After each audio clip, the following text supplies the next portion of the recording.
Et nous revenons ce soir sur l'augmentation des prix de l'énergie qui pèse sur l'économie et sur les ménages. Ce matin, le ministre Bruno Le Maire était l'invité de France Info. Il a répondu longuement sur ces questions. Bonsoir Clément Viktorovitch. Bonsoir. Vous avez surtout entendu une rhétorique jouée à contretemps, si j'ai bien compris. Eh oui, l'expression peut paraître étonnante, mais vous allez voir que tout ceci va s'éclairer. Bon, commençons cela dit par revenir sur le contexte. Il y a en réalité deux sujets différents. Le premier, c'est l'augmentation des prix de l'électricité. Pour y faire face, le gouvernement a décidé de contraindre EDF à revendre de l'électricité à bas prix à ses concurrents.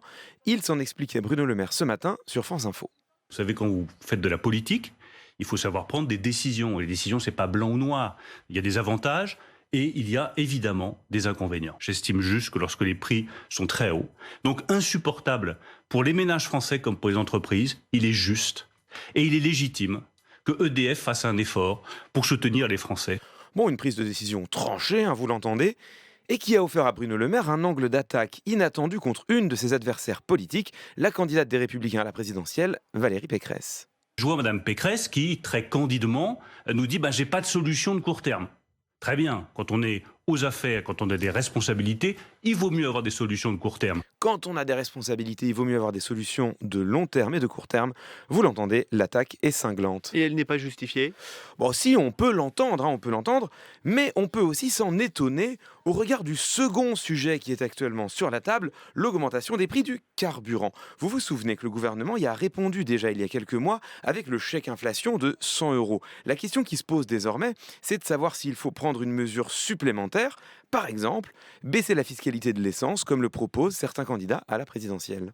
Baisser la fiscalité sur les carburants, comme le proposent certains, je ne pense pas que ce soit la bonne solution. On ne répond pas à un problème structurel par des mesures de court terme. Le problème structurel, c'est l'augmentation de ces prix du pétrole, c'est notre dépendance aux énergies fossiles. La véritable réponse, c'est donc de réduire notre dépendance aux énergies fossiles, par exemple en développant la voiture électrique ou les transports collectifs. Bon, pourquoi pas, mais vous voyez que soudain, cette question semble surtout se poser à très long terme. Bruno Le Maire n'envisage aucune mesure concrète pour y répondre.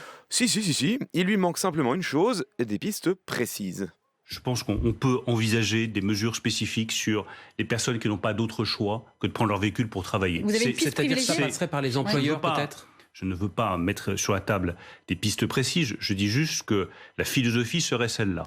Bon alors ici, il faut brancher un décrypteur.